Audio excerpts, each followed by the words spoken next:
Greetings, children, and welcome back. What? Yes, I got my haircut. Thank you for noticing. Oh, it's very nice of you guys to pay attention to the little things. Well, let's take a look here. We have our new topic for today, and that is factoring trinomials. Now, before we start into the factoring part, we're going to look at multiplying binomials using the FOIL method, which is a topic that we discussed in the last chapter. And we're just going to review it here real quick because the two are very closely related, and you need to understand one to understand the other. So let's take a look. FOIL method, remember, it means first, outer, inner, last. FOIL. Or sometimes it's first, inside, outside, last. But let's take a look at multiplying these two binomials using the FOIL method. First, we'd have the first term in each. X times x is x squared. Then we have the outer plus 2x. Then the inner plus 1x or x. And then the last, so plus 2. Now these middle two terms, what we call the inner and outer product, those combine and we get this 3x here. So when we're done, our answer is a trinomial. X squared plus 3x plus 2. And then here, first is x squared, outer minus 3x, inner minus 5x, last negative times negative is positive 15. So combine the two middle terms again, the inner and outer product, and we get minus 8x. So x squared minus 8x plus 15. All right, over here, we started with x minus 7 times x plus 3. Our first one in each gives us x squared. Outer is plus 3x, inner minus 7, last plus minus 21. Combine the two like terms, we get x squared minus 4x minus 21. And then this last example here, the first would be x times x, outer minus 4x, inner plus 6x, and then last minus 24. And then our product is x squared plus 2x minus 24. So these are four distinct examples that we need to take a look at because these are the types of problems we're going to be factoring. Remember, when we're factoring, we're taking something that's already been multiplied and we're going backwards. So our goal in this lesson is to start with the trinomial and work our way backwards to get the two binomials that are multiplied together. And those are the factors. Just like if I gave you a number, if I said, let's say 15, you could tell me two numbers that multiply to give us those numbers. 3 times 5. Okay, these are two of the prime factors. That's what multiplies to give you that. Well, if we started with this, this is what multiplies to give us this. So we're working backwards. So a lot of times you can think of it as the reverse FOIL. So we're going backwards. So let's take a look at why these are all different examples, why I put four different ones up here on the board. Here, you'll notice, when you multiply, you end up getting a positive number for the last one because it's positive times positive is positive. Here, it's also positive for the last term. So negative times negative is positive. And then we have this one, negative times negative is negative, so the last term's negative. And then here, positive times negative is negative, so the last term's negative. So here, these are when our last term, so this is last term positive, and this is last term negative. Okay, so those are what we're working with here. The last term is positive, so when you multiply those, you get a positive last term. And there, the last term is negative. Okay, now the middle terms, notice, don't follow the same pattern. Here, the middle term's positive, so when the last term's positive and the middle term's positive, let's look at what the pattern is. These are both positive. Here, when the last term's positive and the middle term's negative, well, both of these are negative. So when the last term's positive, you're going to see later they both share the same sign. Here, when the last term's negative, well, this middle term can be positive or negative, and it just depends which number here is bigger. So here, 7 was bigger than 3, so 7 was negative. It's negative. Here, 6 is greater than 4, so 6 is greater, so it's positive. All right, so let's take a look at what we're actually going to be doing. We're going to go ahead and erase some of this, and we're going to see if we can go backwards. Whoops. This was x squared minus 4x minus 21.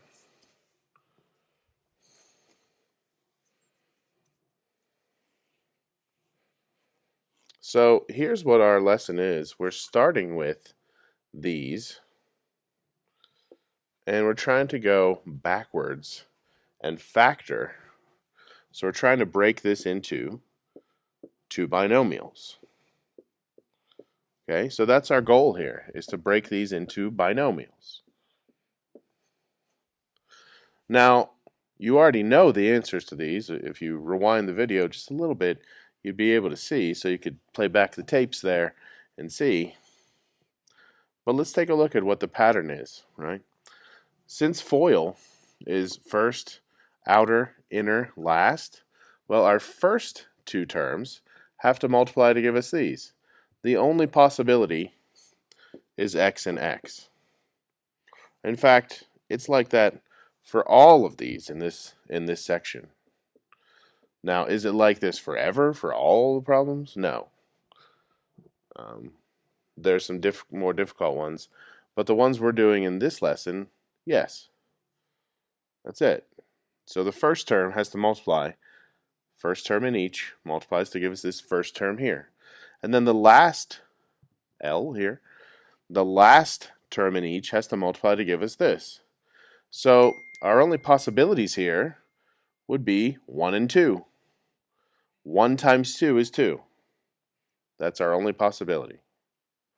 All right, so that means we're going to have 1 and 2, and then we have to figure out our signs. And that's where this comes in. If the last term's positive, then you look at the middle term.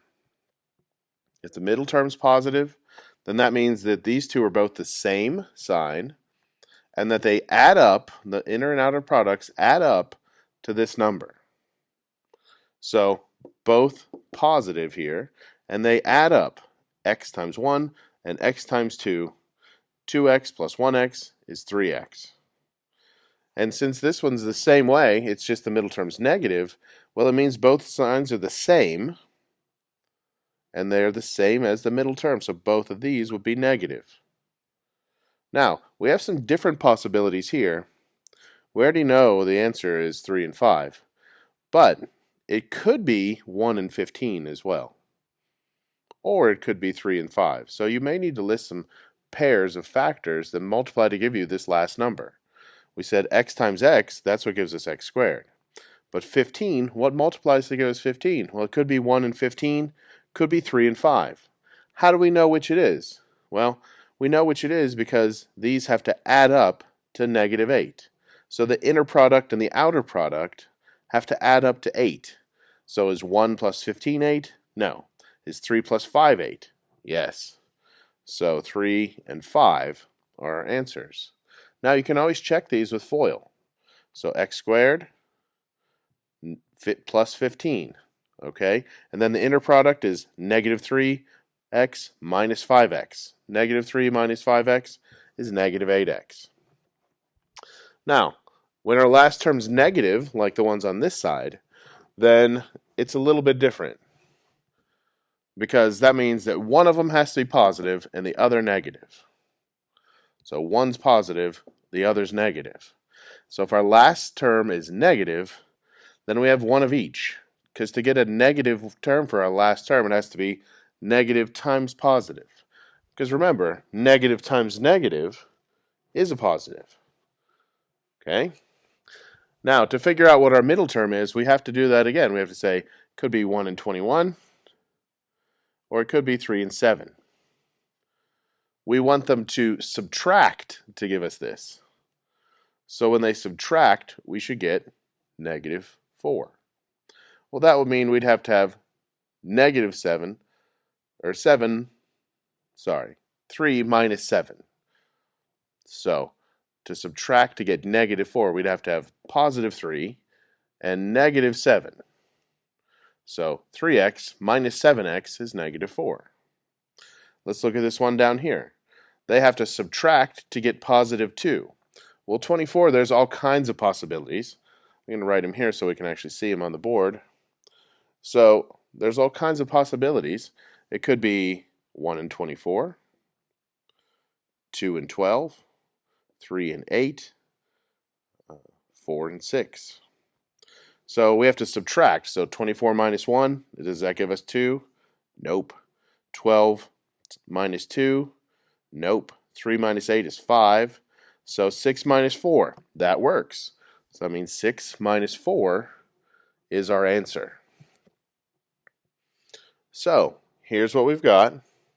We started with a trinomial, and we worked backwards to get two binomials that multiply, using the FOIL method, to give us that trinomial.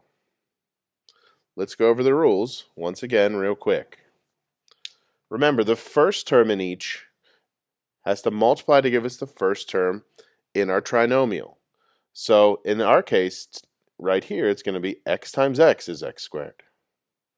The last term means the last term in each has to multiply to give us that number. So in this case, there was only one possibility, 1 times 2. In this case, there was two possibilities, 1 and 15 or 3 and 5. So then you have to figure out, looking at the middle term, what would add up, if the last term's positive, what would add up for the inner and outer product to give us this number. So here, what adds up to give us 3? X plus 2x is 3x. What adds up to give us negative 8? Well, 3x and 5x adds up to give us negative 8. And then over here, when the last term's negative, we have to have one sign of each, one positive, one negative, one positive, one negative.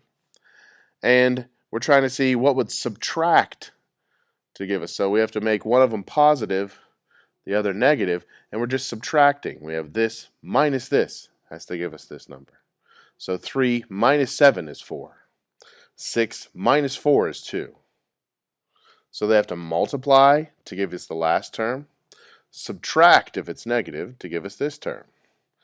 And then over here, they have to multiply to give us this term, add up to give us this middle term. So that's our introductory lesson to factoring trinomials. It's an important skill. We use it all the time. So it's one that you definitely need to learn. So thanks for listening. Thanks for watching. Have a great day.